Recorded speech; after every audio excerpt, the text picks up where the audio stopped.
Ukrainian 425th Assault Regiment liberates Udachne.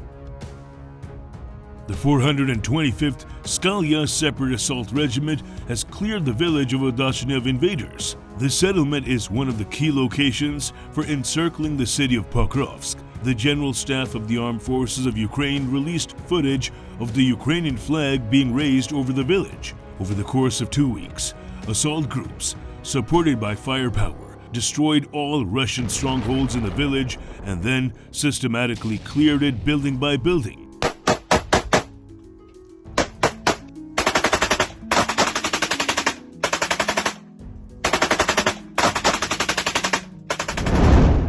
The soldiers of the 425th Regiment released footage of close-quarters combat in residential areas and the raising of the flag over a school in the western part of the village.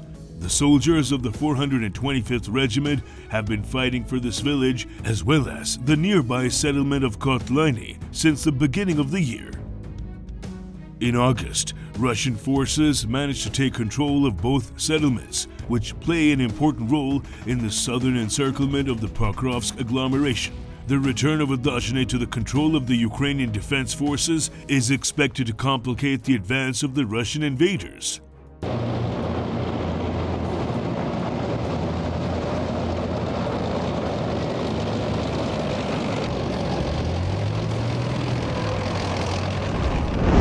A day earlier, the press service of the 425th Regiment announced the liberation of the village of Novoekonomichne, located on the northern flank of the Pokrovsk sector. The clearing of the settlement began 2 weeks ago. The insertion of assault groups, identification of the enemy assault, and clearing operations were performed mostly at night.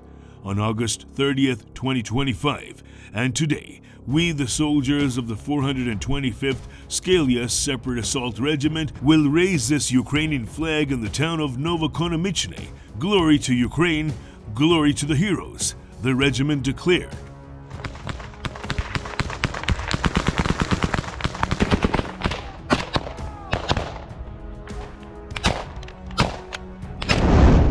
Units of the assault regiment also conducted clearing operations against Russian infantry that had infiltrated Ukrainian defensive lines directly into Pokrovsk.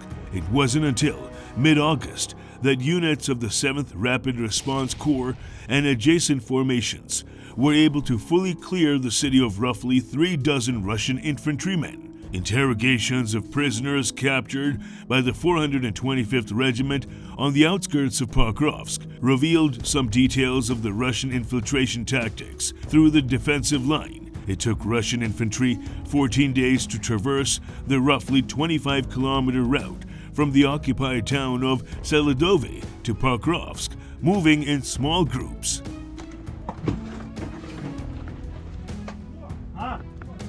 Пидор.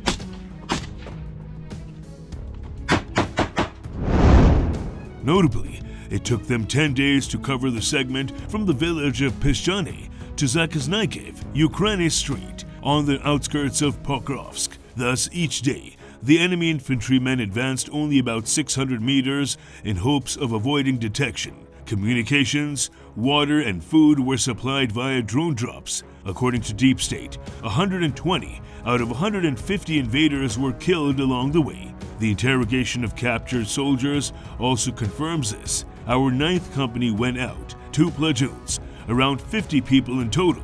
No more than 8 made it to Pokrovsk.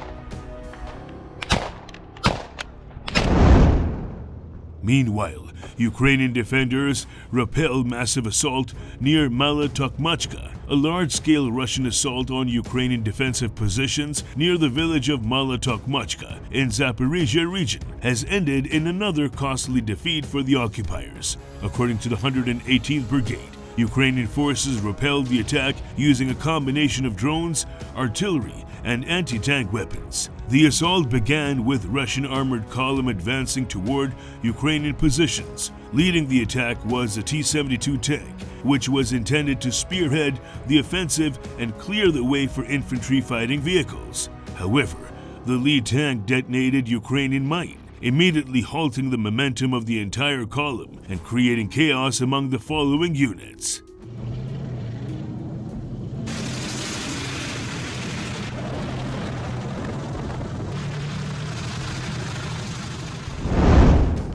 Ukrainian defenders quickly exploited the disruption. Drone operators identified and targeted Russian vehicles, while artillery and anti-tank crews delivered precise strikes against the stalled column. This layered defense proved devastatingly effective, dismantling the assault before it could reach Ukrainian trenches. The confirmed Russian losses are significant: 22 soldiers killed and at least 14 wounded. In addition, Ukrainian fire destroyed 2 T-72 tanks, 5 infantry fighting vehicles, and Russian Tiger armored vehicles. The scale of these losses highlights both the effectiveness of Ukrainian tactics and the vulnerability of Russian assaults when facing well-prepared defensive positions.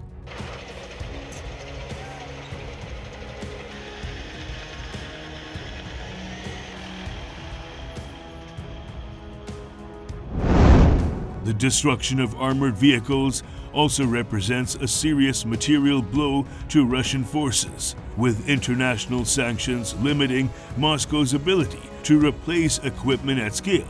Such losses are increasingly difficult to sustain. For frontline units, this translates into fewer armored assets available for future attacks, weakening overall offensive capability. As Defense Express previously reported, Ukrainian defense sector continues to demonstrate rapid innovation in unmanned systems, with the introduction of the Hara Strike Reconnaissance UAV.